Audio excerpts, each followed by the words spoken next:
So, John chapter 18 is where we're at. And you guys got a little bit of a preview for it in Ken's sermon this morning, because he brought up a lot of the same things. Out of this text, he started talking about Pilate, and that's what we're going to spend the next 2 weeks looking at, is Pontius Pilate and his interaction with Jesus. What was it like for Pilate to stand before Jesus? And I brought up this inside-outside thing because the way John sets this up is just brilliant. He sets up the whole thing, which we'll spend 2 weeks going over. I'm not going to get it all this week. But between chapter 18, verses, let me make sure I'm actually there, right around verse 28, and going all the way to chapter 19 and ending in verse 16, you have this section that talks about Pilate and his interaction with Jesus. And the way John sets this up is different and unique than any of the other synoptic gospels. And sometimes people will wonder, well, why are there differences between how John will express this event and how the synoptic gospels will express this event? For instance, there are things that are omitted or not in the text of John that are in the gospel of Luke or Matthew or Mark. And in fact, Patrick was talking to me about this last week whenever we were talking about Peter cutting off the ear of one of the soldiers or one of the servants of the high priest. And in Luke, it tells us that Jesus actually put that back on, but it's not there in John, so why not? And there's some things that are omitted from one story to the next, and there's reasons for that. John didn't set out to write a gospel that was the same as all the others. I mean, he writes his much later, and so he's trying to illuminate things that maybe the synoptics left out. I like to think of it like a mosaic. If you guys are into art, right, you get a mosaic, and every little piece makes up, like, they're all different and unique and interesting, but when you step back, you see the whole picture. And that's what happens when we look at all four Gospels together. Like, each one adds a little bit of its own flavor, its own uniqueness, some differences. And then once you put them together and step back, we get a whole picture of Jesus and his life. And specifically in this text, like, how did he interact with Pilate? Right? So some things are omitted from that, right? John doesn't talk to us about Jesus being sent to Herod, right? But the synoptics talk about that. In addition, there's also going to be some differences where John will reorder things, right? Like, Jesus is going to be beaten prior to the decision to be crucified, where the synoptics, the decision is made to be crucified, and then Jesus is beaten. And we can remember here that John is reordering events to kind of help us to see things in a theological way, helping us to see things in a way that's going to make a bigger point. And then there's some things that we just might not get because our cultural differences are very evident, right? Like, we are far removed from this event. So one big thing that pops up when we look at the trial of Pilate and Jesus is John's timing. And John will talk about this event happening on Passover, right? And so we get confused because, wait a second, didn't Jesus just eat Passover with his disciples? And yet we'll find in this story that the Jewish leaders are afraid to enter into the chambers of Pilate because they don't want to become unclean because they're preparing for Passover. And so we get kind of mixed up with that too. But once we start to look and investigate a little bit more, we begin to see that Passover was a week-long event, and there's easy ways to explain these differences, right? In fact, when we read the book of Numbers, it says that after the first day, like on the 14th day, you're supposed to celebrate the Passover, but then on the 15th day, you're supposed to get ready for another feast, and it's all going to end with a Sabbath. Right? And so once we understand these intricacies and we can see it, we see that John doesn't like conflict with the synoptic gospels. In fact, he adds and shines new light to the story of Jesus and his time before Pilate. The way that John arranges this event is so cool. It's something that I've really enjoyed looking at this week, and we're going to cover it over the next 2 weeks. John will put Pilate on the outside of the palace, and then on the inside of the palace, and then back on the outside of the palace.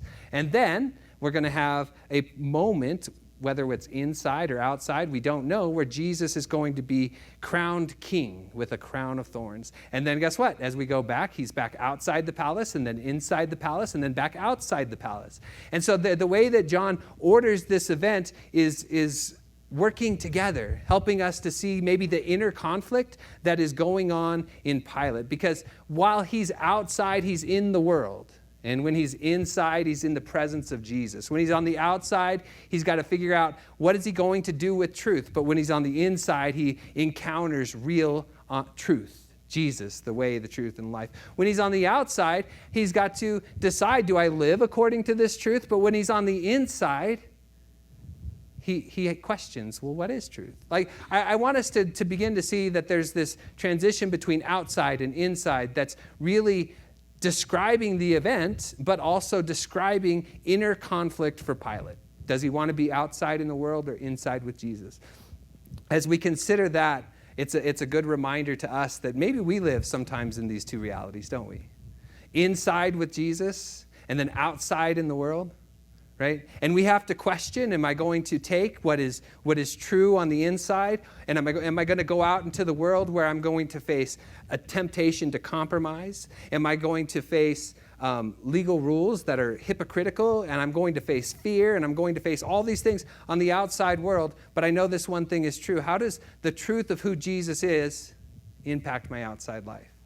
Right? So Pilate, as John sets this up, how Pilate is struggling between outside and inside, it's a struggle for us too, right? Like that's what we should begin to wrestle with. How do we live out in the outside world with who Jesus is? And so we're going to see Jesus before Pilate, or I like to say it the other way around, right? Because Jesus is the King of Kings, the Lord of Lords, and here's Pilate before Jesus. That's maybe the more appropriate way to think of it. But in this case, Jesus has humbled himself, and God has placed Pilate in a position that he's going to make a judgment on Jesus. And so we're going to kind of walk through this. My first point is going to be on the outside, the Jews ask Pilate to condemn Jesus. And let's just look at a few verses. Starting in verse 28, here's what it says.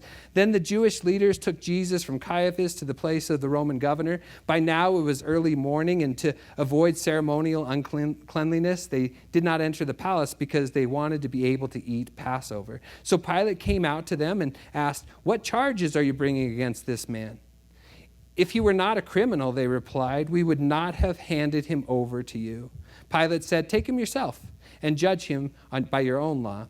"But we have no right to execute anyone," they objected. This took place to fulfill what Jesus had said about the kind of death that he was going to die. So that's what's happening on the outside. You notice the outside is filled with hypocritical rules, right? I've already addressed why they were worried about the Passover. The Passover's in the past, but there's more plans going on in the future, a special Sabbath for Passover that they want to prepare for. But in order to do that, they have to make sure that they're ceremonially clean, right? And this is the rules of the Jews, right? Now, being unclean is not a sin. I should point that out, right? You were made unclean if you had contact with a corpse or some kind of bodily fluid. If you, for instance, a major thing that would have made you unclean in this moment regarding Passover would have been leaven, right? You're not supposed to have anything to do with leaven. See, the Jews were so concerned with being outside and ceremonially clean, they weren't really considering what's on the inside, right? They were trying to have Jesus crucified. They had decided already about Jesus. Remember, Caiaphas was the one who decided about Jesus and said it was better for one man to die for the sins of the whole nation than for all the people to die, right? And so at that moment, they began to plot and find ways that they could have Jesus executed. But see, I want you to see that these hypocritical rules, they don't make sense. See, they are afraid to go into the palace because they thought even contact might make them unclean, right? Those dirty Gentiles, we don't know what they've been doing on their off time. Maybe they've been walking around dead people or, swapping fluids. Like, we don't know what they've been doing. Maybe they have bread in their house and, oh my gosh, we can't be around bread. That's the kind of rules that these Jewish leaders were trying to observe. But Jesus will say about them that they are even more guilty than Pilate because they are the ones that turned Jesus over. When he's talking to Pilate, he says they are the ones who are guilty of even a greater sin. So I want you to see first that although they tried to obey all these rules, they're swimming in guilt. But they looked clean on the outside, right? On the outside, they wouldn't go into the house because, hey, they don't want to become infected by the uncleanliness of those Gentiles. And in all of this, while they're worried about that, they're committing an even greater sin. They're handing Jesus over to be crucified. And it's that type of death that they want. Obviously, the Jews say they can't put Jesus to death. It's against the law, I guess, for them to do that. Now, they want crucifixion. That's why John says it's for this reason. This is to fulfill. Look again at verse 31. Pilate said, "Take him yourself and judge by your own law, but we have no right to execute anyone," they objected. This took place to fulfill what Jesus had said about the kind of death that he was going to die. See, Jesus had already known ahead of time. It was going to be by crucifixion that he was going to die. And that's really important, right? Because the type of death that Jesus dies is what he's been talking about the whole time. The words that he's fulfilling are his own words. Maybe the words to Nicodemus. Do you remember them? As Nicodemus stood before him, and he said, just as the snake was lifted up, and Moses lifted up that snake in the desert, so must the Son of Man be lifted up so that he can draw all men to himself. See, Jesus, from the beginning, has been talking about the type of death that he was going to die, and the reason he was going to die this type of death, because through the cross, it was going to bring all men to him. That's the way that Jesus describes it, is that it's going to bring all men to him. And so the cross is important because it's through the cross that Jesus is glorified. See, we think of it as often as Jesus being shamed on the cross. But Jesus was actually victory, right? It's a place of victory, the cross is. In John chapter 8, verse 31, it says this: "The Jews who had believed in him said, 'If you hold to my teaching,'" no, I'm going to actually read John chapter 8, verse 28. And here's what it says. "Jesus said to them, 'When you have lifted up the Son of Man, then you will know that I am he, and that I do nothing on my own, but speak just what the Father has taught me.'" See, the cross is important. The Jews don't realize it. They're trying to turn Jesus over to Pilate so that they can have him crucified. They think they're doing like the most gruesome thing, but what they don't realize is them asking Pilate in the first place for the cross is a fulfillment of Jesus' words, and through that cross, he will draw all men to himself. And through his victory over the cross, it will prove him to be who he claimed to be. See, the cross is not a place of shame for Jesus. It's a place of victory. But on the outside, you have these rules. On the outside, you have people who believe they're doing the right thing, but are actually committing the greater sin. But God is going to use that to glorify himself and show himself to be who he's claimed to be. See, that's what it is on the outside. See, I thought about this, and I thought, like, how do we live on the outside? And don't we struggle with the same hypocritical rules? Don't we struggle like trying to be on the outside perfect while giving up the even greater sin? I think we do. But the cool thing about that is that God uses all things for his glory. That's the God that we serve, right?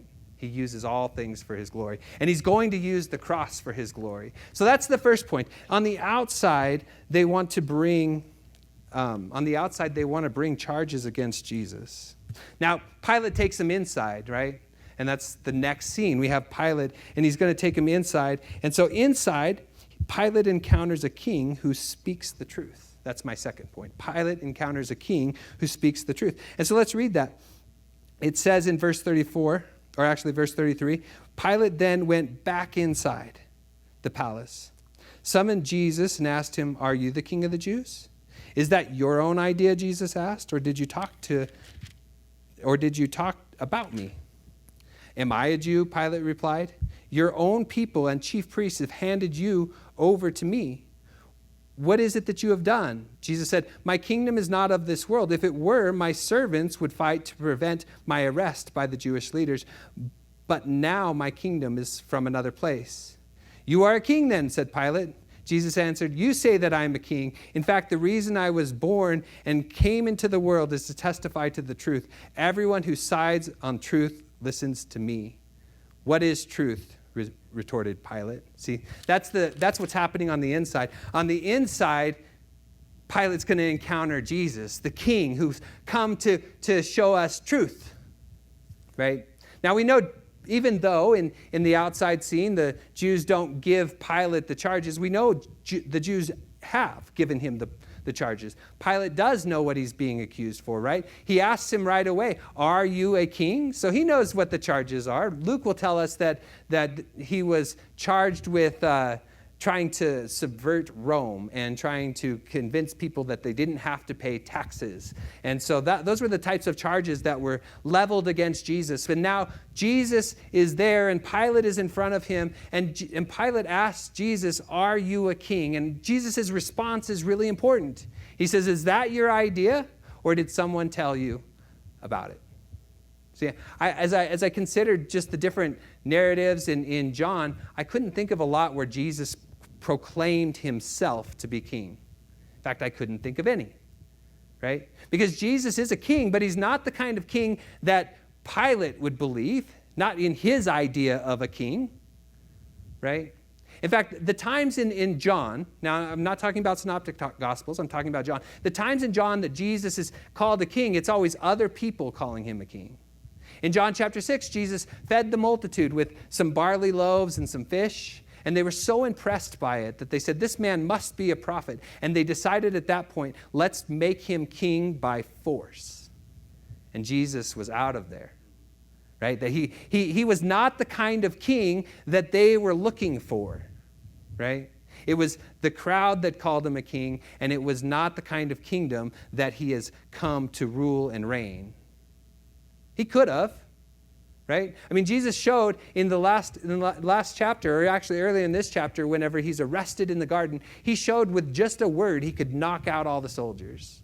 Jesus could have come to have a kingdom that conquers, but he didn't come to be the kind of king that Pilate understood. And he didn't come to be the kind of king that the people understood. Right? He came as a fulfillment to a king that was promised in the Old Testament. And that's why whenever he comes down on Palm Sunday, they say, "Hosanna, blessed is he who comes in the name of the Lord. Blessed is the King of Israel." That's the second time that in John that Jesus is called a king.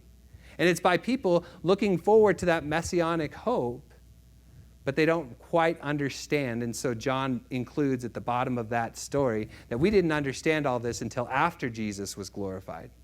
See, it wasn't until after Jesus was glorified that they really began to understand the kind of king that Jesus really is. See, Jesus doesn't tell us anything about the kind of king he is in John, in this text, right? But he does tell us about his kingdom. So when Pilate asked that, Jesus, instead of discussing the type of king that he is, will just tell him about his kingdom. So in verse 6, he says 3 sentences that describe the kingdom. He says this. He says, "You say that I'm a king." Now I'm back up. Verse 36, it says this. "My kingdom is not of this world. If it were, my servants would fight to prevent my arrest by the Jewish leaders. But now my kingdom is from another place." Do you see how it's boxed in by a statement about the location of the kingdom? See, that's what's interesting. My kingdom is not of this world. And then a statement about the type of servants or subjects. And then another statement about the location of the kingdom. My kingdom is from another place. Now, I talk about this first, about this idea that my kingdom is not of this world, because we often think that just because Jesus said my kingdom is not of this world, that it means that his kingdom is not in this world. But like Jesus, he is not of this world, but he became flesh and he dwelled among us. And so although he is not of the world, he was in the world.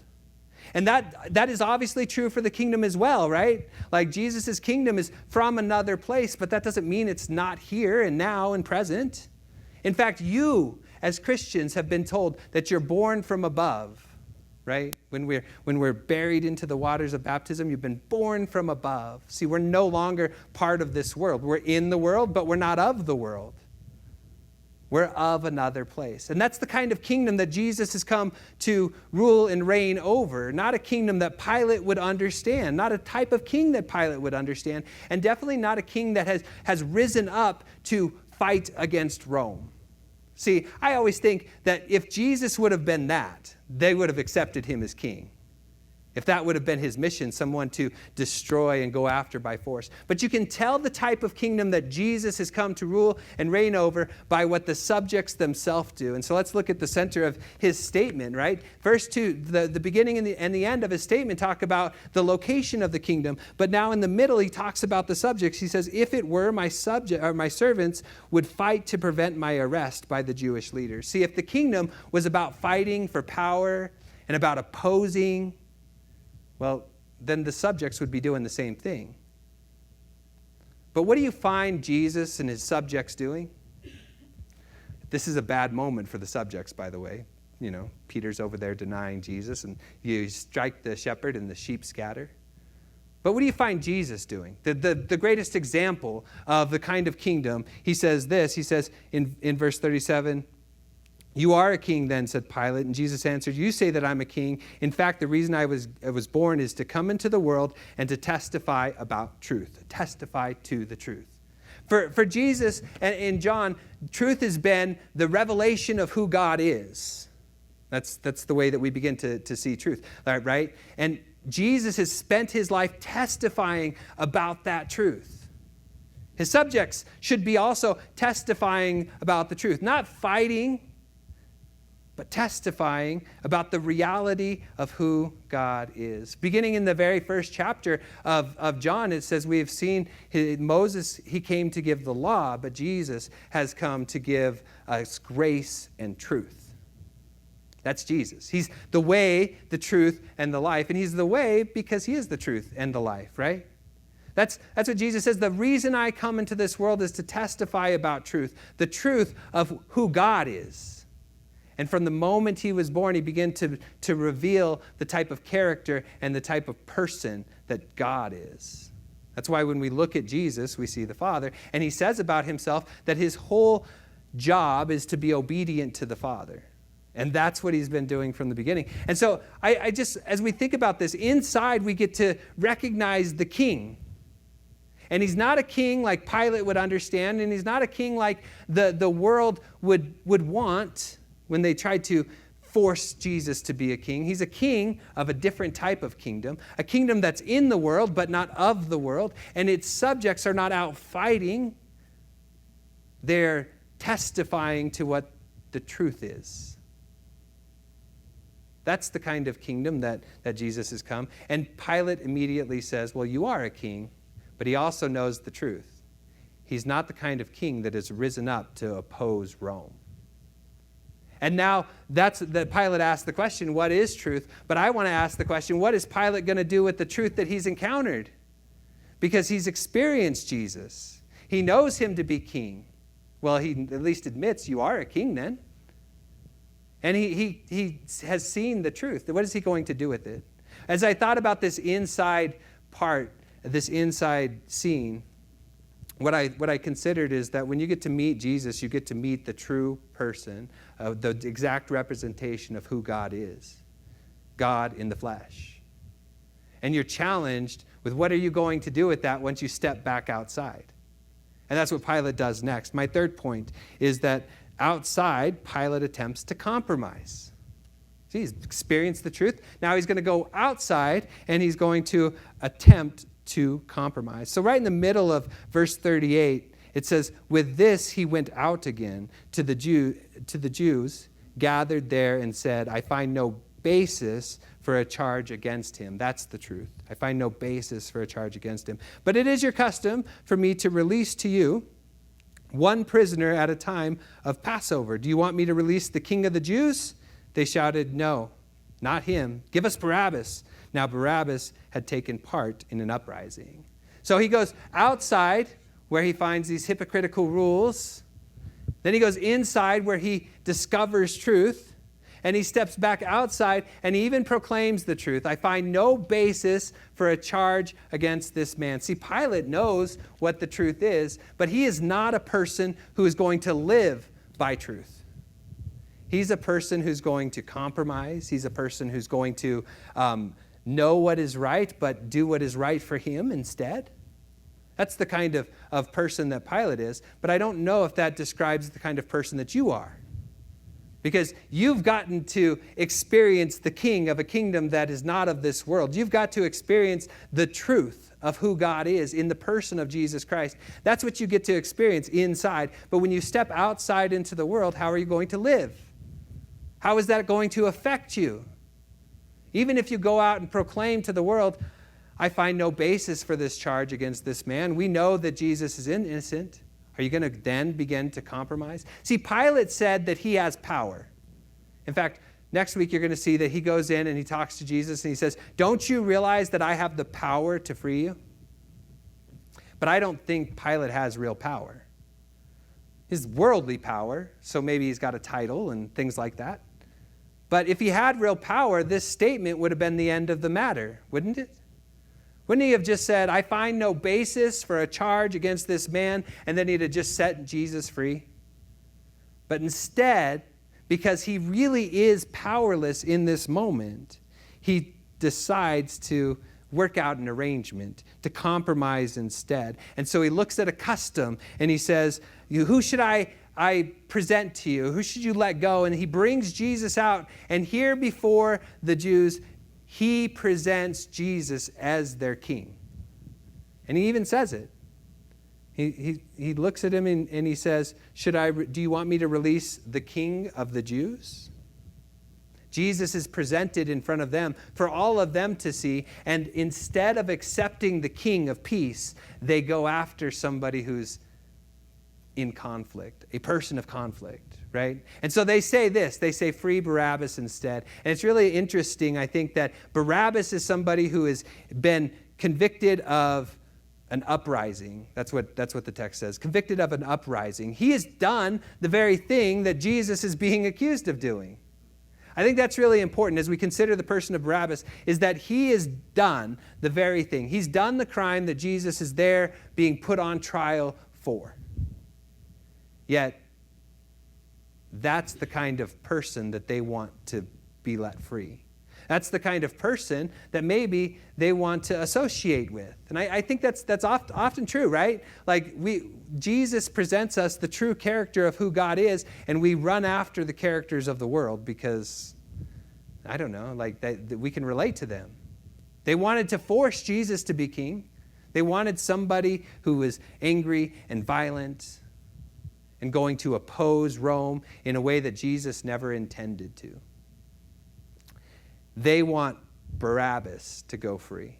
And I think there's that. There's one thing that we should consider first, is that Barabbas is the kind of person that the Jews want around while they push Jesus to be crucified. I think the second thing I considered this week as I thought about the person of Barabbas is that he is the one who is guilty and Jesus is the one who is innocent. Yet Jesus is going to take the penalty that Barabbas deserves. And I think that's probably a bigger point as you consider the person of Barabbas, is that he's the guilty one that goes free. But all of you are Barabbases. That's your lot. Now Barabbas is the one who actually gets to go be set free from a physical death. But we're all set free from a spiritual death, right? Like that's the kind of freedom that we have. And maybe some of us, if Jesus comes back today, we won't have to die physically either. Right? How great would that be? But the truth is that Jesus has set us free, although we were guilty. See, we're a lot like Barabbas. When I think about this outside scene, I'm struck by just how easy it is for Pilate to compromise. He knows what truth is. He has said what truth is. Yet, in order to get along, in order to protect his reputation, he attempts to do it in a way, to free Jesus in a way that shows that he really doesn't have any power. That's one thing I see. But also I see in this outside scene a world that goes after the kind of people that don't show godly examples while rejecting the light. And that's what Jesus said, that, this is the verdict. Light has come into the world, but the world hates the light. It loves the darkness because its deeds are evil. Their love for the darkness is displayed in the fact that they chose Barabbas over Jesus. And when I think about this outside scene, I'm reminded that Barabbas is just me. I'm just a person who's guilty and deserving of punishment, but been set free by what Jesus is later to endure.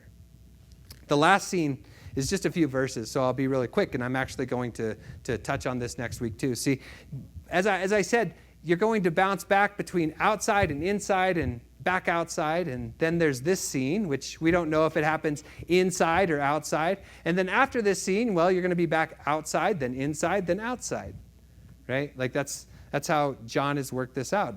Pilate is struggling between the outside world and what he knows to be true.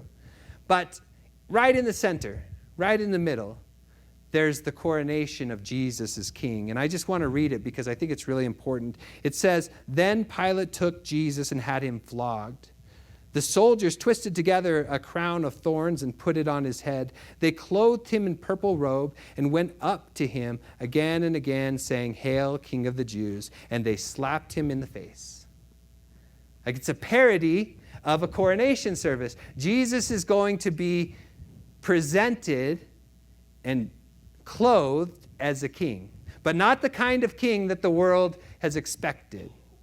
A kind of king that rules a kingdom that is from another place, right? The kind of kingdom where the greatest in the kingdom becomes the servant of all, and that's what we see Jesus doing, willingly going to this moment where he's flogged. And I don't have to describe what flogging is. It was described this morning. It was incredibly horrific. Yet Peter says it was by his stripes that we were healed. And so the healing of us began in this moment. By his stripes that we are healed. And then a crown of thorns are pressed into his scalp. And all the wounds of his flogging is then covered with a robe that just begins to soak everything up as they'll pull it from him later. And just to add to it, they say, "Hail, King of the Jews." And then they slap him in the face. It's a tragic event. And I was actually talking to January this morning about this because Ken brought it up in his sermon. And we were talking about, well, like, we witness the news every day. Tragedies happen all the time. Why does this one stand out? Why? I mean, children were just gunned down in a store, or a school. That was a tragedy. Right? Turn on the news, there's tragedies all the time. What makes this one stand out? And the reason that this one is so important and so different than all the others is because Jesus says it's through this event that he will be glorified. Right? It's different from all the others because this is no mere man enduring this. This is God in the flesh who made his tabernacle among us, who's willing to lay his life down. See, that's why this is different. This is different because he could have stopped it. He's shown throughout this whole section that all he had to do is say a word and it could have ended. But he didn't. He said, "Father, not my will be done, but your will be done."